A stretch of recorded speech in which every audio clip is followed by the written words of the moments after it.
Que diminua eu, para que aumente o Senhor Jesus.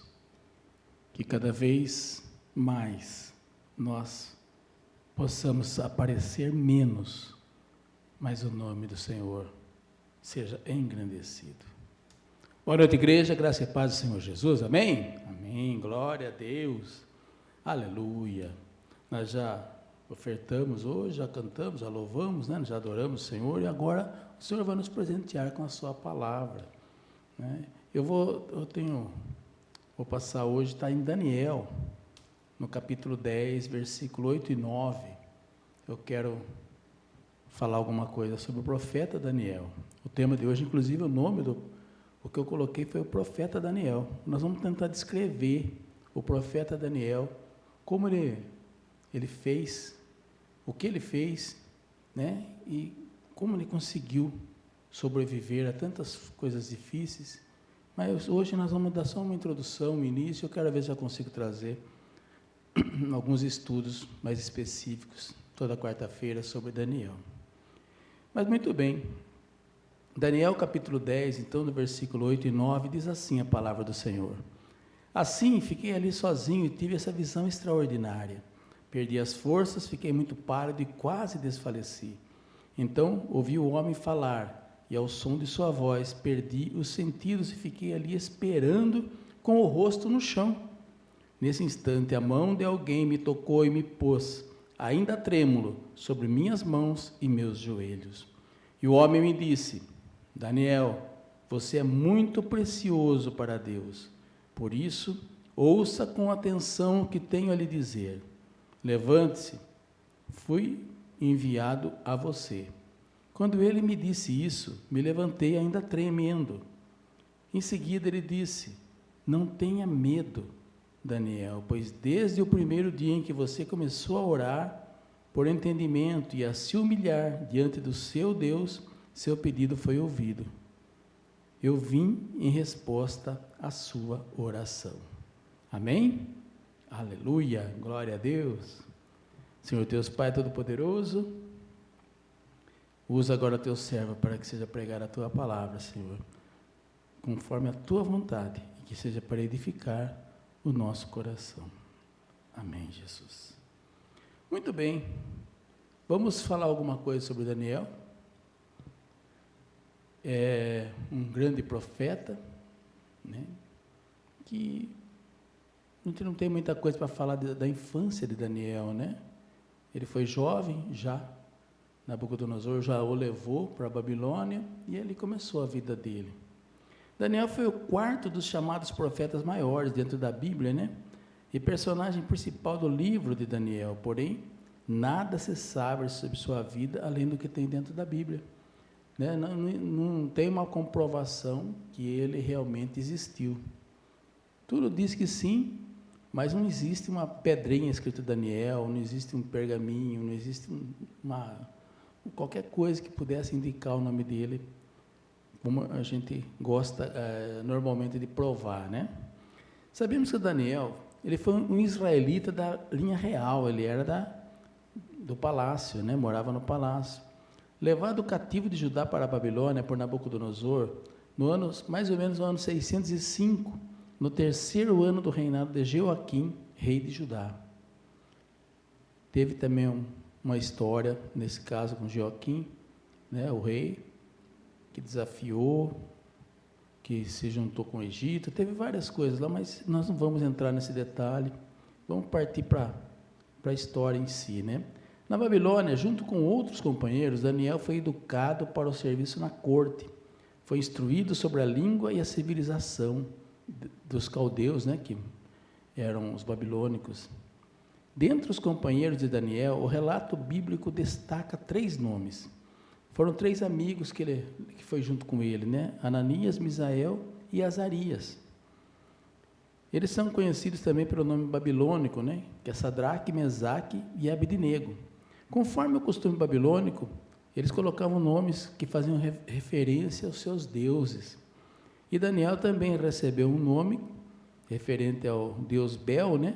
Foi Beltesazar. O rei da Babilônia determinou que fossem servidas aos jovens as mesmas iguarias que ele comia. Então, ele achou interessante fazer isso, né? Eram jovens, e ele queria que esses jovens fossem saudáveis para poder servir dentro do palácio. Eles não iam ser mais do que escravos dentro do palácio, mas ele queria que eles fossem saudáveis. Então, ofereceu e exigiu que fosse dada alimentação conforme a que ele comia.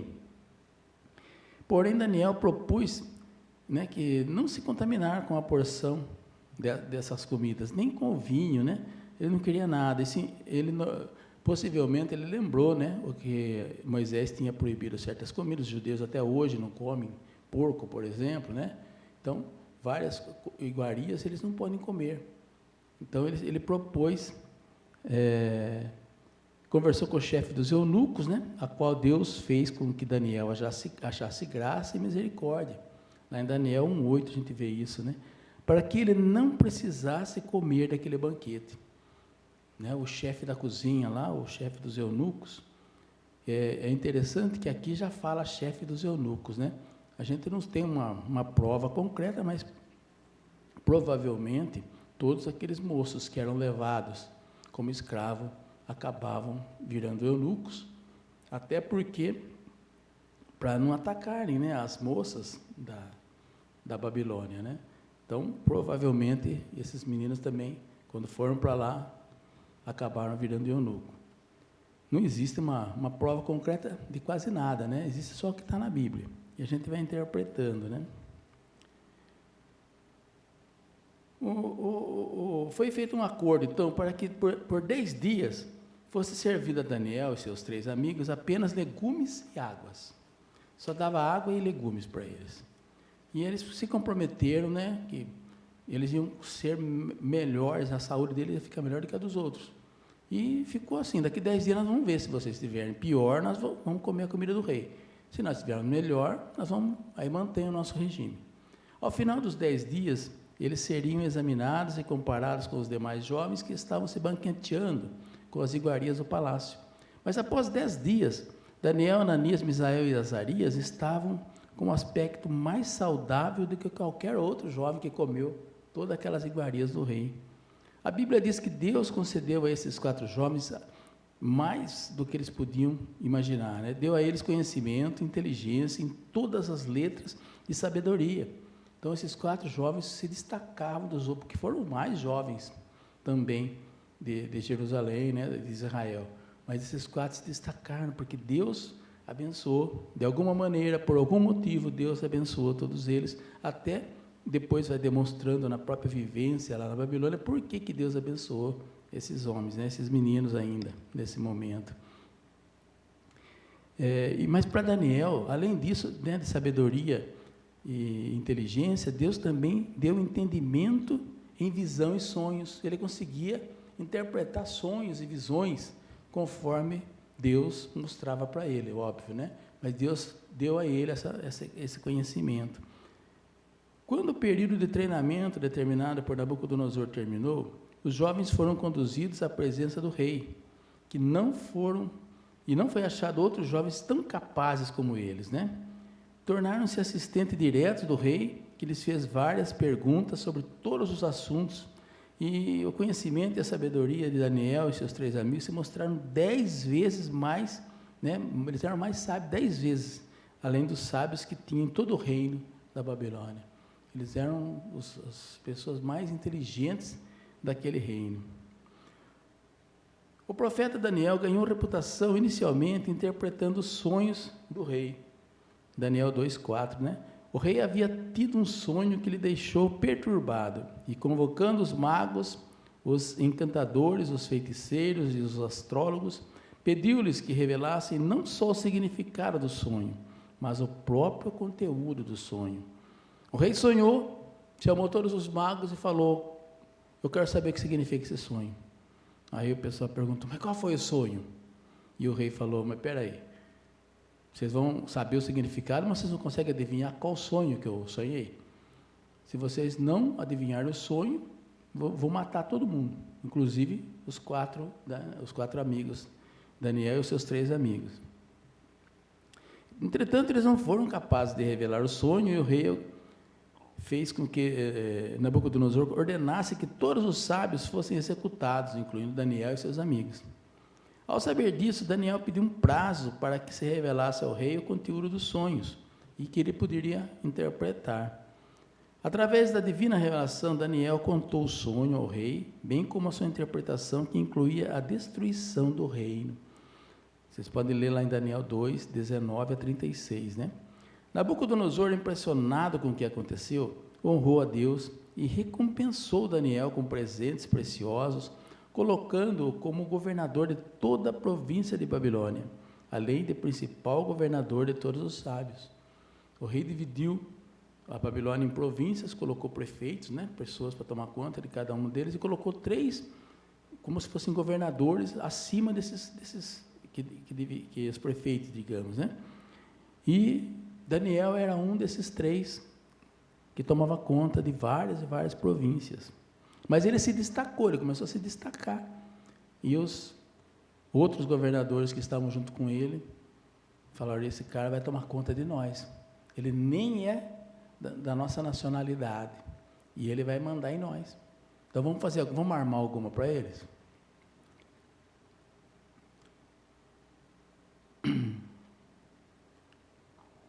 Mais tarde, o rei voltou a ter outro sonho da parte de Deus. Tal sonho envolvia o processo de humilhação, a qual o monarca seria submetido devido ao seu orgulho e soberba, né? Por pelo menos 20 anos, nada foi registrado sobre Daniel. Alguns estudiosos acreditam que ele tenha, de certa forma, perdido alguma posição na corte, depois que Nabucodonosor morreu, porque o Nabucodonosor que reconheceu, né, que mandou todos adorarem ao Deus de Daniel, quando ele previu o sonho, né? Mas a gente não sabe. O profeta aparece novamente quando no reinado já de Belzazar, que exercia a corregência da Babilônia junto com seu pai, o Nabonido. Nome bonito, né? Nabonido. Belzazar deu uma festa. E nessa festa, ele ordenou que trouxessem todas as taças de ouro e prata que Nabucodonosor tinha tomado do templo de Jerusalém, para que fossem profanadas. Eles trouxeram aquelas taças, mas ficaram com medo de usar, porque era do templo, então eles guardaram lá no lugarzinho, deixou lá. Mas chegou o Belzazar e falou: não, vamos usar, vamos profanar essa taça aí, que é isso, né? Nós somos caras, nós podemos, nós mandamos em tudo aqui, ninguém pode com a gente. Num determinado momento, apareceram dedos de mão humana que começaram a escrever na parede do palácio.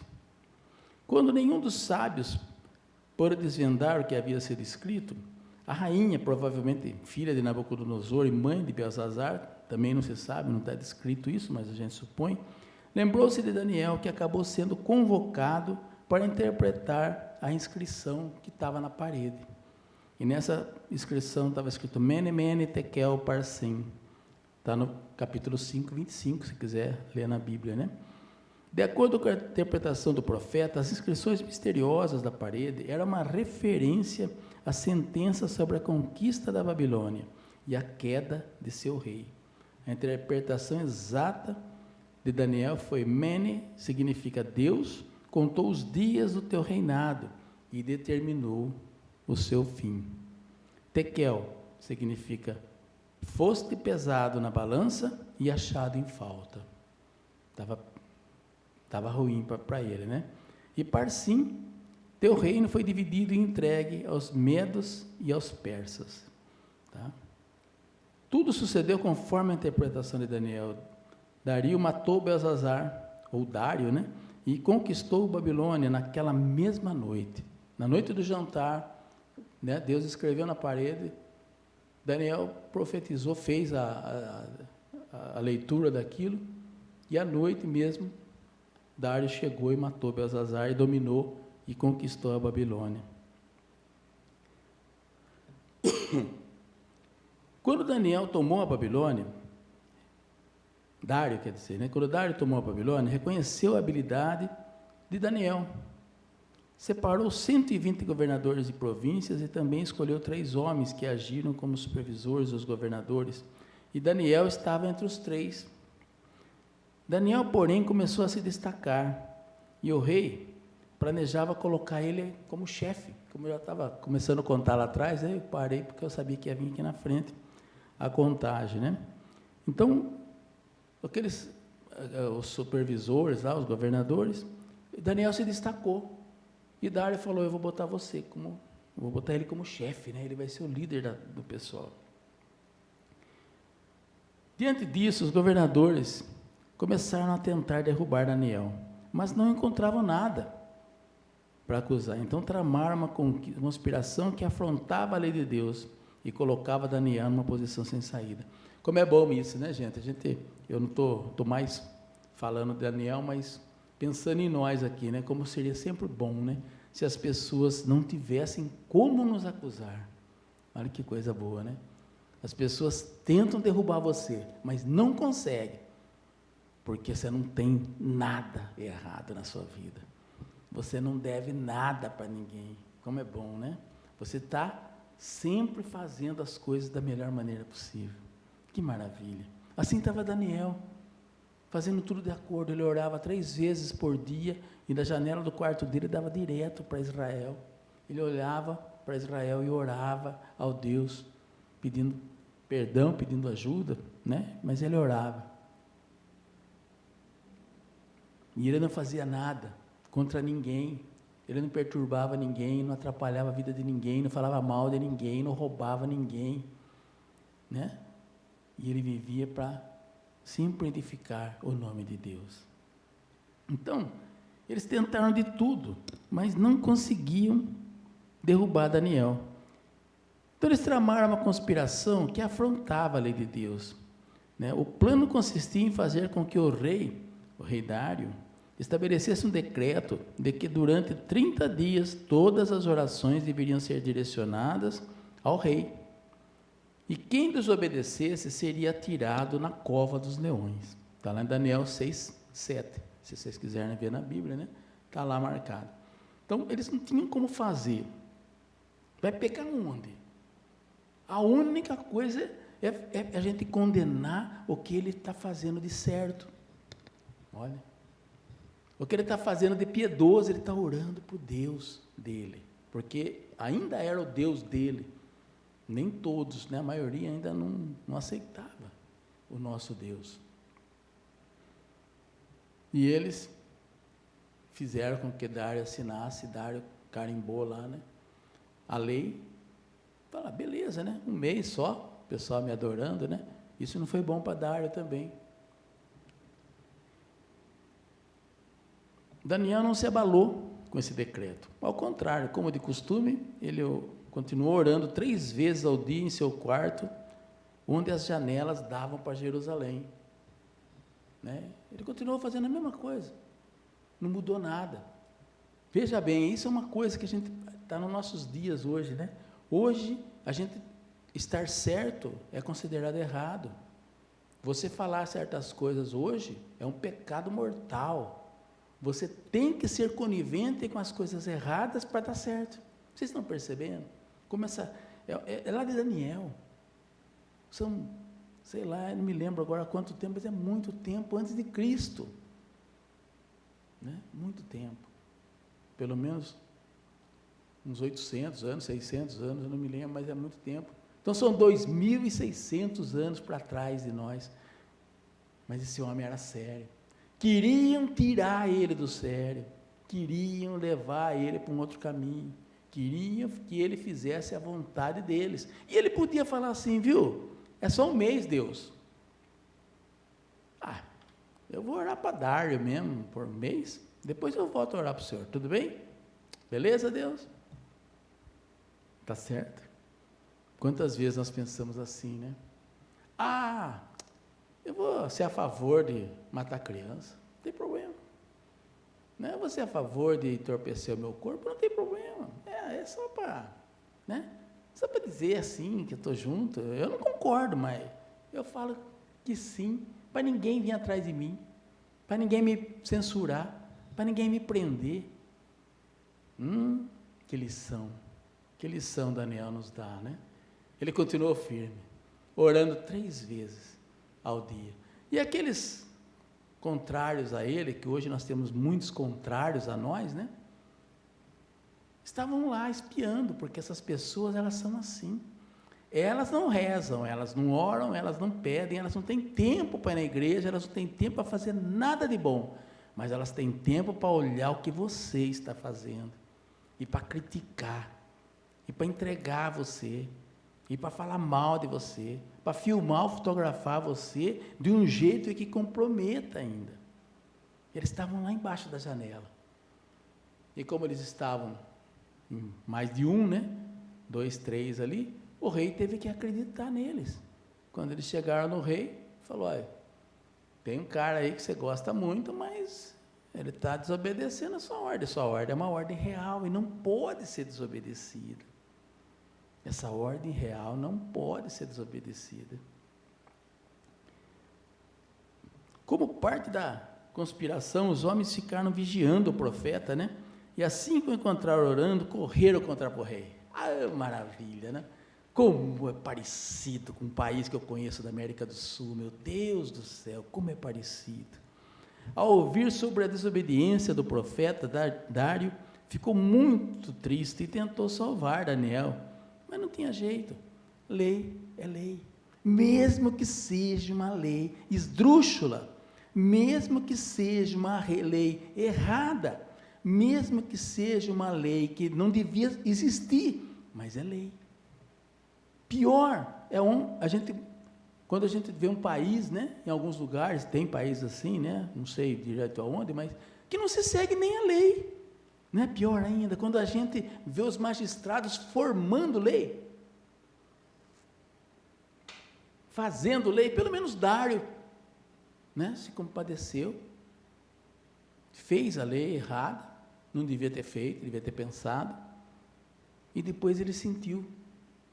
Porém, os homens que tramaram contra o profeta, trataram de garantir que o decreto fosse cumprido. É lógico, as pessoas que acusam, elas vão direto com um espeto, faca, revólver, né, açoite em cima daquele que ele acusou, mesmo que aquele que foi acusado esteja certo, não fez nada de errado, mas eu quero acabar com ele, porque eu quero ver o fim, ele é meu inimigo, ele é meu concorrente.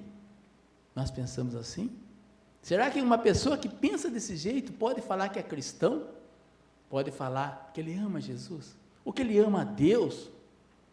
Uma pessoa que quer ver outra pessoa destruída, porque não pensa igual a ele? Naquele dia o rei foi para casa e não conseguiu dormir. Quando o dia amanheceu, ele se levantou depressa, correu para a cova dos leões. Aflito, o rei chamou por Daniel. Ao ouvir o chamado, Daniel disse que Deus havia enviado o seu anjo para fechar a boca dos leões. Ah, que maravilha! Nós precisamos ser como Daniel, não é verdade? Pode nos colocar na boca dos leões, pode nos colocar nas fornalhas da vida, pode nos colocar na frente de demônios, nada vai nos atingir, nada, que Deus vai nos proteger, mas nós temos que estar do lado de Deus. Daniel jamais se desviou, ele nunca saiu do lado de Deus, não importava como ele estava. Imagina, ele viveu a vida toda dele, num país estranho, né? Da sua juventude, adolescência, até a morte, ele só pediu que quando ele morresse, as cinzas dele fossem levadas para Jerusalém, porque ele acreditava que a liberdade iria chegar, e chegou, e o pessoal depois, os que foram libertos, pegaram as cinzas de Daniel, e levaram para ser enterrado em Jerusalém, mas esse homem nunca negou a Deus, e é assim que nós temos que ser, é desse jeito que nós temos que pensar, nunca negar ao Senhor. O rei ficou muito alegre, né? E ordenou que tirassem Daniel da cova, e em contrapartida ordenou que aqueles que se levantaram contra Daniel fossem atirados, juntamente com as suas famílias, à cova dos leões. Ainda bem que não tinha os direitos dos manos naquele tempo, né? Senão, meu Deus do céu, ia ter uns 250 mil negros ali do lado. Meu Deus, não faça isso, coitado. O Daniel podia morrer, mas os outros, não é assim que nós pensamos? O Daniel pode ser crucificado, pode ser sacrificado, pode ser comido por Daniel, tudo bem. Mas os outros amigos nossos, nós defendemos.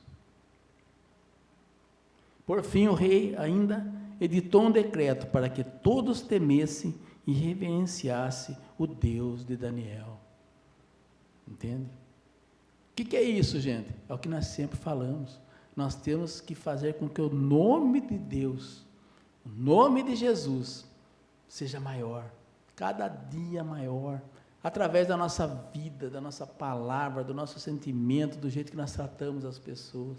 E não é condenando qualquer um de qualquer jeito, não é chutando qualquer um de qualquer jeito, não é guerreando que nós vamos elevar o nome de Deus.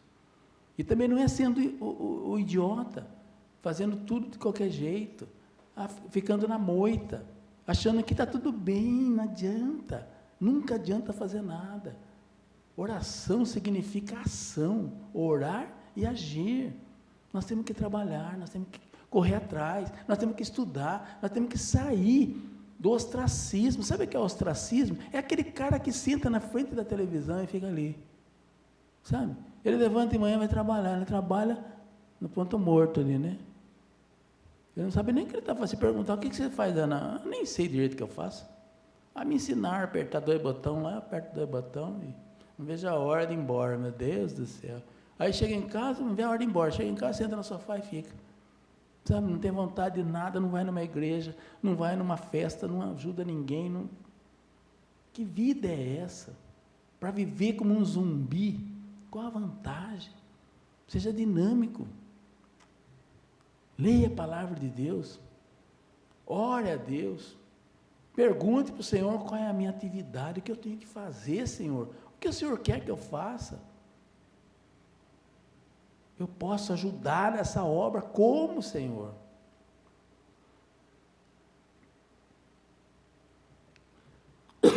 Nos capítulos 7 até o capítulo 12, estão registradas as visões de Daniel.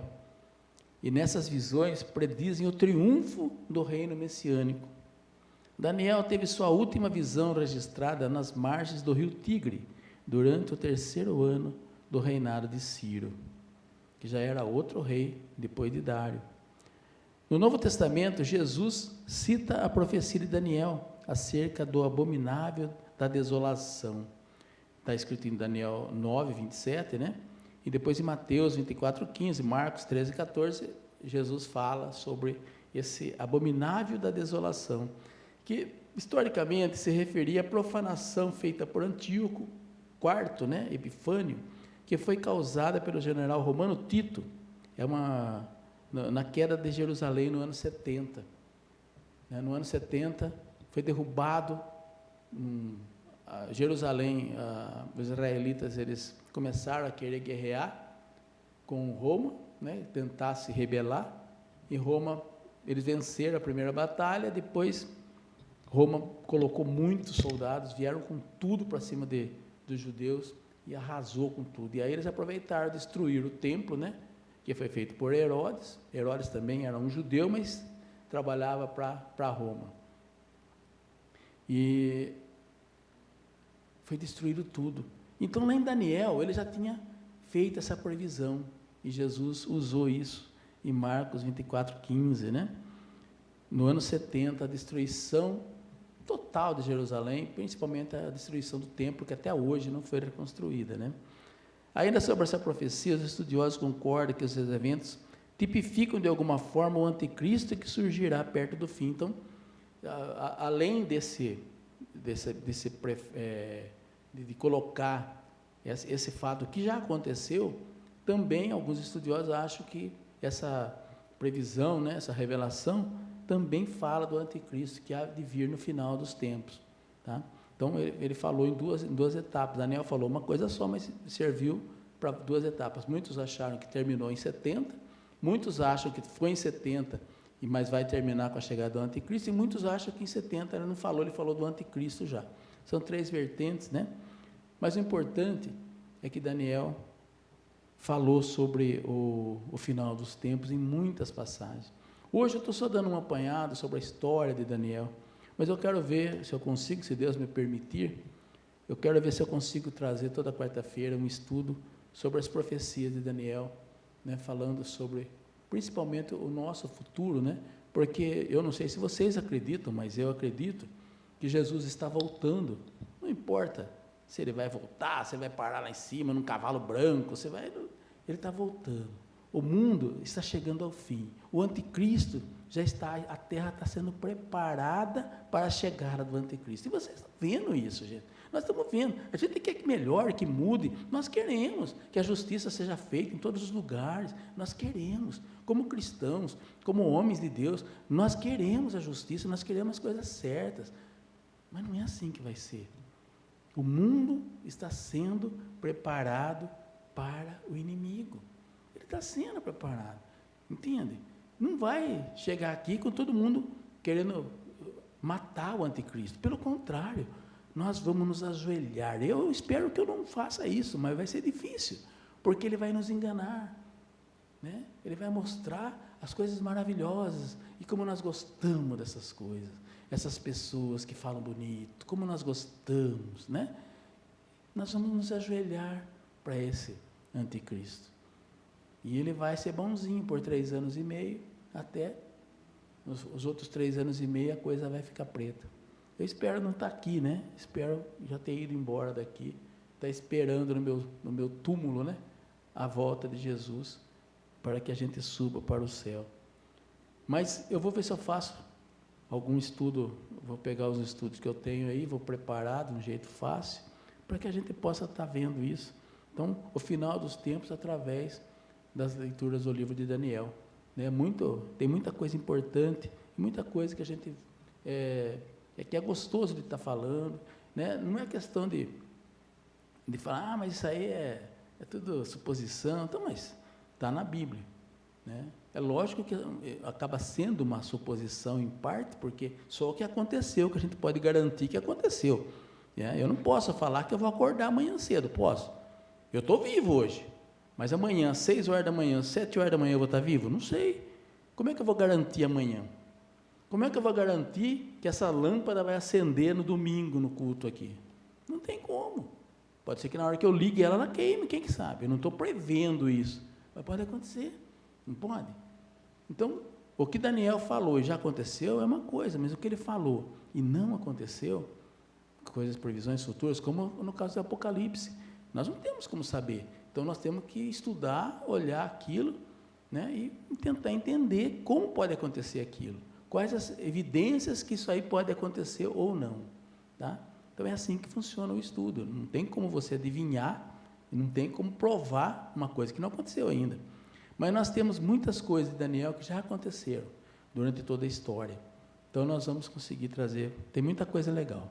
Vamos ver, se Deus permitir, a gente traz na próxima quarta, vamos ver se dá para fazer mais uma ou duas aí, falando sobre Daniel. Mas o profeta, ele foi um bom exemplo, né? Daniel foi uma pessoa íntegra e justa, foi temente a Deus, acima de qualquer coisa, nunca aceitou se corromper, por maior que fosse o tesouro que lhe oferecesse.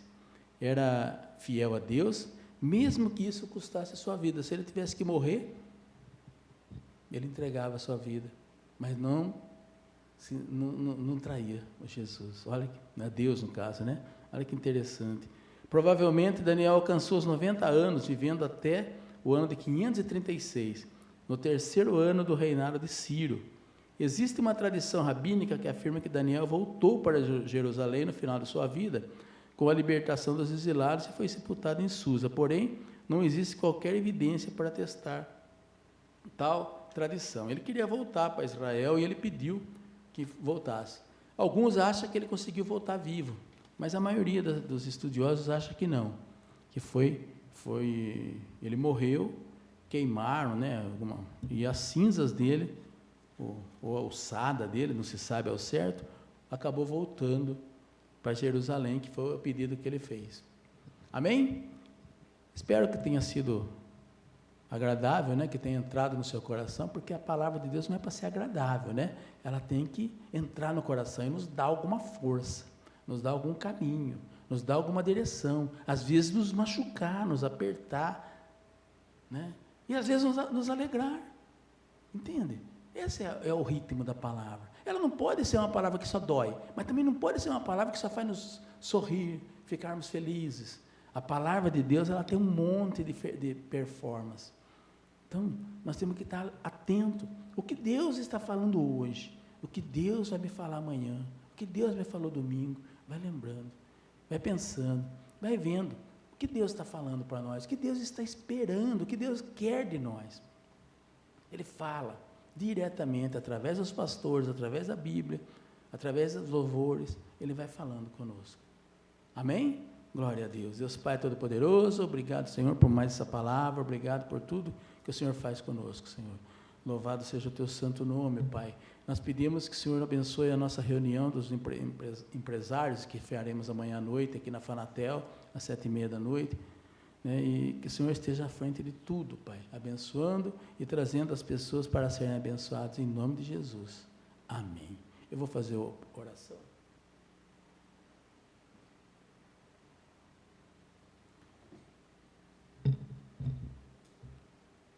Vou orar pelos pedidos de oração. Nós temos muitos pedidos, muitas pessoas que confiam no Senhor. Isso é fé, meu Deus. Isso é fé. São pessoas que têm fé no Senhor e que estão colocando seus pedidos aqui para que seja realizado algum sonho, algum pedido, para tirar algum medo, para ser curado de alguma doença. Que o Senhor esteja à frente de tudo, Pai, e possa fazer o melhor para todos. Deus Pai Todo-Poderoso, consagramos a Ti esses pedidos, essas pessoas que colocaram os pedidos aqui, muitos já foram realizados, Senhor, mas que mais ainda sejam realizados, que sejam todos realizados, conforme a Tua vontade, Pai, que o Senhor possa fazer com que os sonhos de muitas pessoas sejam realizados, é o que nós Te pedimos, em nome de Jesus. Amém. Glória a Deus.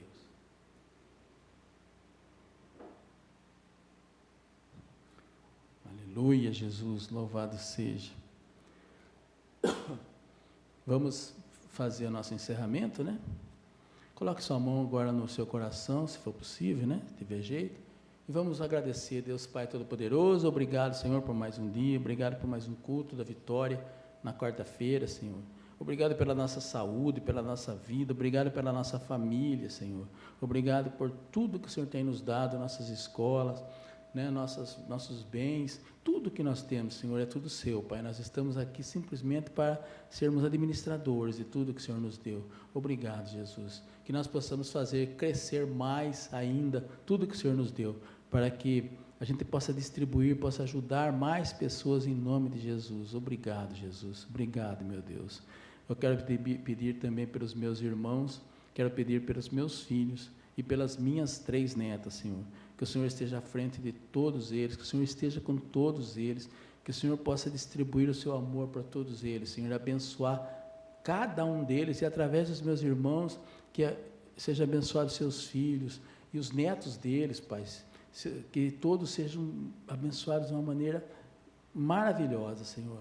E através dos meus filhos, que os filhos deles, os meus netos sejam abençoados em nome de Jesus. Obrigado, Senhor. Obrigado por tudo. Eu peço também pelas pessoas da igreja, pelos nossos colaboradores da Fanatel, da Peixinho, e por todos aqueles que nos amam, que estão sempre do nosso lado, Senhor. Abençoe a vida de cada um, em nome de Jesus, Pai. E aqueles que não gostam de nós, aquele que não está muito do nosso lado, aqueles que têm muita inveja, que estão sempre tentando atrapalhar a nossa vida, Pai. Que o Senhor possa abençoá-los abundantemente, para que eles sejam felizes, Senhor, para que eles tenham prosperidade, para que eles não precisem mais atrapalhar a vida de ninguém e possam viver abundantemente, Senhor. Obrigado, Jesus. E agora nos leva para casa na Tua bênção, na Tua misericórdia, que tenhamos um final de semana abençoado, em nome de Jesus, Pai.